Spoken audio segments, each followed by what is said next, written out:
Welcome back to another video, and today I'm going to prove to you why Donald Trump is going to win in an electoral college landslide in 2024. Hit the like button and subscribe if you want more content just like this. And so Donald Trump in my current forecast is leading 347 electoral college votes to Joe Biden's 191. And for those of you who may say, oh, well, you're extremely biased, there's no way Donald Trump wins by this amount in 2024, I'm going to tell you to do a little bit of, digging, because if you look at the national polling right now for the 2024 election, you'll see that Donald Trump leads by almost 4 points in the third party, aggregate. All the aggregates that include, Kennedy, Stein, and West, Donald Trump almost leads by 4 percentage points. And Donald Trump has been underestimated in polling aggregates multiple times. And the error in 2020 was worse than the error in 2016. And when you actually go ahead and look at civics, Donald Trump's national approval rating is at around 42%. On the mean hand, Biden's is at 36%. And approval ratings have been historically a decent way of tracking how competitive elections going to be. For example, Donald Trump had a 37% approval rating in the 2016 presidential election, and he was able to actually get a decent amount of electoral college votes. Now, what you see on your screen is not the official results for the election, but is actually something called the partisan leaning of every single state, and I'm going to get to that in just a second. You'll see Donald Trump had a 37% approval rating in 2016. Clinton had 42%, but because you had third parties get over 5% of the vote, you had them take away votes from Hillary Clinton, and that's how you were able to get Donald Trump narrowly winning the Rust Belt back in 2016. Now in 2020, Donald Trump had a 47% approval rating. Joe Biden's was around 52%. So give or take, you had a little bit of wiggle room there, and you saw Biden kind of netted a point on Donald Trump in terms of gaining approval ratings. But people should have known that that race was still going to be competitive, because Joe Biden was basically gaining 10 points in approval. Donald Trump gained about 9 points. So you still could have concluded that that election would have been close. Now, Joe Biden's approval rating has gone from 52% all the way to 36%. And Donald Trump now leads him by 6 points in favorability. And Donald Trump's actual favorable rating tends to get underestimated because there's a decent amount of voters who tend to vote for him that don't necessarily approve of his job approval. You can see this. A lot of polling will ask voters, okay, who do you favor, Donald Trump wise? And usually Donald Trump will be in the mid 40s. But if you ask them, what do you think about his job approval as president, he's actually in like the low 50s in most of the survey responses. So there's a wide room for error in terms of what his national vote share could actually be. Meanwhile, incumbent presidents necessarily don't overperform their, approval ratings way too much. They don't necessarily tend to outperform them by 2 to 3 points, usually by like a point. And when third party candidates strike and they take away a large vote share from the incumbent tends to underperform even if they're very popular. For example, 1996, Ross Perot got 8%. Clinton had a 54% approval rating and was actually able to get 49% because Ross Perot was taking a lot of votes away from the incumbent party. And so that is a big sign that Donald Trump can actually win this election very, very big. And when we look at states, for example, this is the partisan leaning of every single state. So if you tie the national popular vote, this is how every state is voting relative to the nation. So Ohio basically was tied with the nation. So was the state of Virginia. But when you go ahead and look at states now in 2016, you see the Rust Belt completely trended to the right. And even to an extent, Michigan is actually trending to the right faster than even, states like Wisconsin and Pennsylvania were. So you see that, and, it's very concerning for, Democrats. And for example, in 2020, the states of Wisconsin, Michigan, and Pennsylvania still voted to the right of the nation. Wisconsin and Pennsylvania kept trending to the right in 2020. And so you're going to see big victories in the Rust Belt if Donald Trump is winning by a lot. And we actually conducted our own national poll with SoCal Research And what I think is very fascinating about this poll is, Donald Trump leads in the national average here. We can actually go, we see that Donald Trump is leading by a pretty decent amount within this national average. Let's go ahead and see if I can actually find, here it is. This is the national average poll. Donald Trump leads by 6 points in a head-to-head. In our last head-to-head post-debate, he led by 3 points. He now leads by 6 in the head-to-head matchup. He leads Kamala by 8 percentage points, and this is a survey of about 600. Actually, it's higher than that. It's 800 likely voters. I thought it was lower than that. And we see that Donald Trump is gaining huge steam against incumbent President Joe Biden, barely trailing amongst females, leading amongst males by a pretty decent amount. He's closing the gap with 18 to 29-year-olds, kind of actually leading 65 plus, which is interesting, and gaining with 30 to 44-year-olds. The millennial and Gen Z vote is definitely shifting towards him.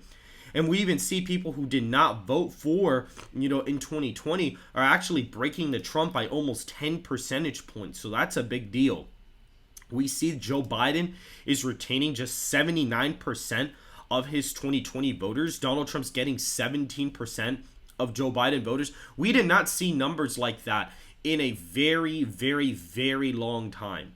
We have not seen numbers like that in quite a while. That is a very, very, very skewed number in terms of, crossover votes, because usually the crossover votes tend to cancel each other out. For example, in 2020, 95% of Republicans voted for Trump, and then 5% of Republicans voted for Biden. The same thing other way around. 5% of Democrats voted for Trump, 95% of Democrats voted for Joe Biden. So the crossover vote was basically even, but you see Donald Trump is taking almost 20% of Joe Biden voters.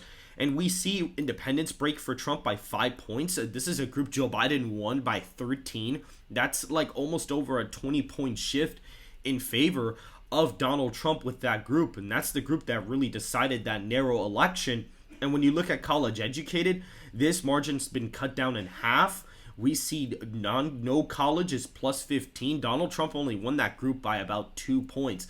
So we see that there is clearly a large shift. Even voters that are more likely to vote for Donald Trump now because of the assassination attempt is about 25% of voters who answered this question. And we see voters who are now more likely to break for, more likely to vote for Donald Trump are breaking for him by over 50 points. And the voters that basically have no impact, that is very, very close. I mean, Biden only leads those voters by 3. And there's still a couple of undecideds left in that poll as well. So you see that Donald Trump is continuing to improve. Even in for example, the Midwest, Donald Trump leads by 5 points. In the Northeast, Joe Biden only leads by literally 6 percentage points. In the South, Trump leads by 15.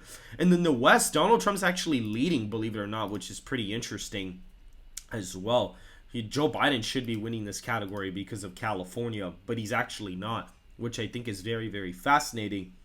And so now, when you're looking at all the data, even our 2020 sample shows Biden ahead by 5, and Biden won the popular vote by around 4 percentage points, indicating an accurate 2020 sample. It actually overestimates Biden by a point. So you could argue Donald Trump is really leading by 7, and when you apply third-party candidate support, a 7 to 10 point victory could be on the horizon. And I have an election model that basically tracks the polling in every state, goes back to 2008 and looks at 2020, looks at the average swing and trend from each election, looks at a demographic model, the difference in approval ratings between both candidates in each state, the RCP aggregate, and we also have the Biden approval in every state, and the difference in their approval ratings are calculated here to get certain margins.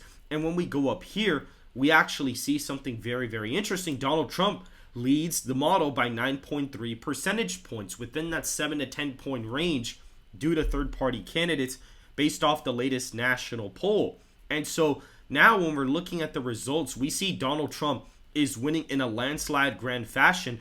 And I'm going to cover just a couple of these deep blue states like New Mexico, like Minnesota, like Virginia, New Hampshire, Maine at large.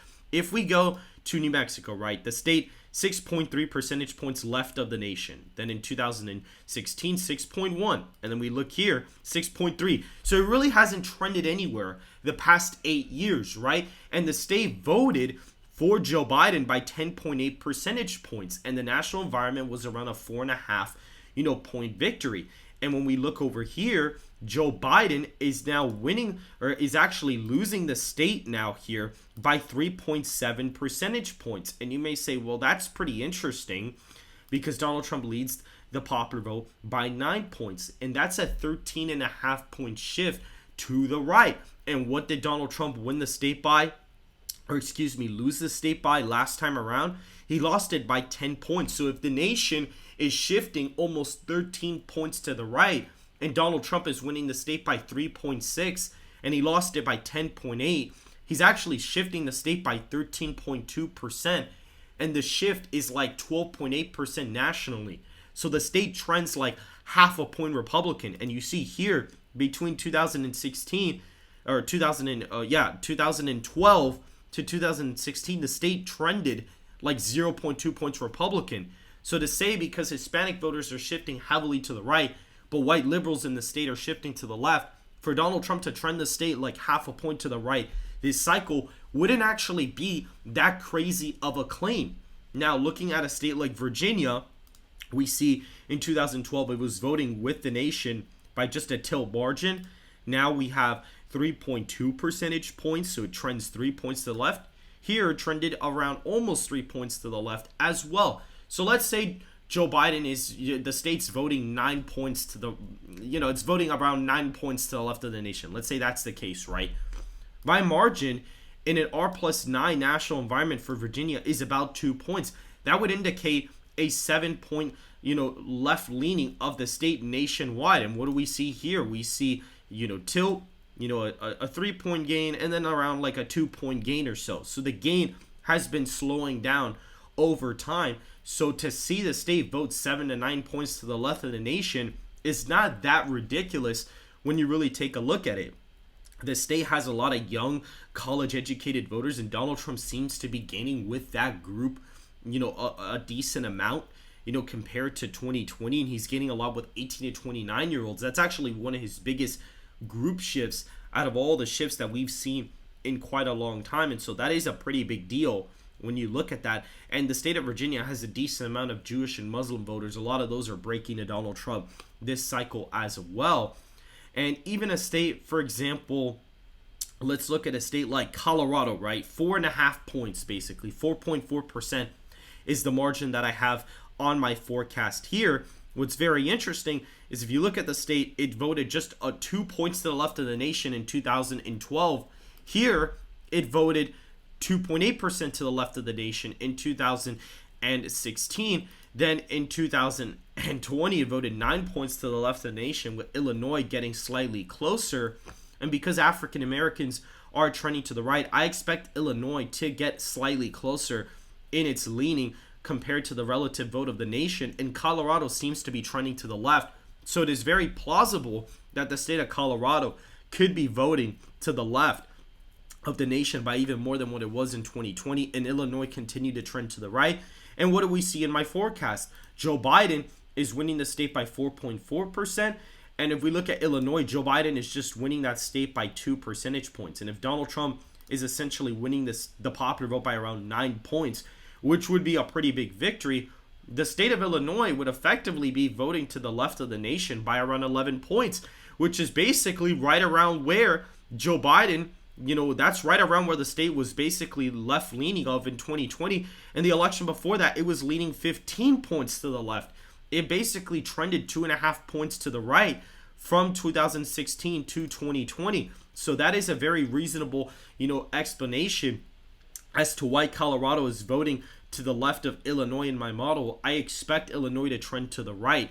Now, this is not calculated because I just plugged in a number. This is basically calculated due to the average trends from 2008 all the way to 2020. That's what's calculating it. If we look at Colorado, apparently the trend from all these cycles on average is actually a tilt margin, but the swing kind of accounts for that. But if we look at a state For example, like Illinois here, we see the average trend is about a Republican margin of 1.5 points, and the swing is 2.7. So that is basically explaining what's going on there.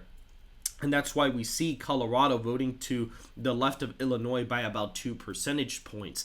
And so that is the explanation for that. And if Donald Trump is ahead by this much in the popular vote, it would make sense for Donald Trump to be within striking distance of Illinois.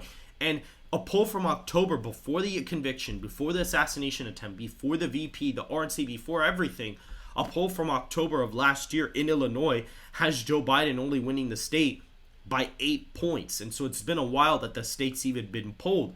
Even a state like New York, right? I have it as an 8.7 percentage point margin, right? That's the margin I have in Illinois, right? That is the margin I have there. If we look at the latest poll that we actually conducted out of the state of New York, what's very fascinating is that without third parties, which RFK was actually confirmed on the ballot right after we conducted this poll, Joe Biden leads by 11 points in the state of New York, which would indicate a 12-point shift to the right of the nation. And the nation is basically shifting almost 13 points to the right in my model. And so this polling would actually make sense if that, nationwide shift actually holds up. However, this is without third-party candidates. Joe Biden, I believe, would probably be performing worse with third parties on the ballot. There was a poll done where Joe Biden was leading by 10 in the state, and then when they did a third-party matchup in the same survey, Biden was only leading by 8.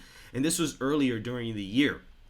And Democrats in the state have been freaking out, telling Biden to put resources into it because they're afraid that they're actually going to lose the state of New York, which I don't think they're probably overblowing that, but the state's definitely going to be closer. I mean, definitely all the House Republicans that won their seats in 2022 at this point, I really doubt that they're going to lose any of their seats. And literally just 2 years ago, the governor's race there was actually a lot closer than people expected. Hochul there only won by 6 points. It were states where Whitmer won by 11, Shapiro won by 15. So it's like, was that really just a fluke, or is there something a little bit deeper there? I believe there's something deeper there, and polling this year definitely indicates that the state is much closer than what it was before. And so that is basically it for this video, guys. I was just explaining to you why I believe Donald Trump is going to win an electoral college landslide, and proving to you with historical trends and with polling data that Donald Trump is in fact going to be able to win this election very, very easily as of right now. Make sure to hit the like button and subscribe to the channel if you want more content just like this, and I will see you guys in the next video.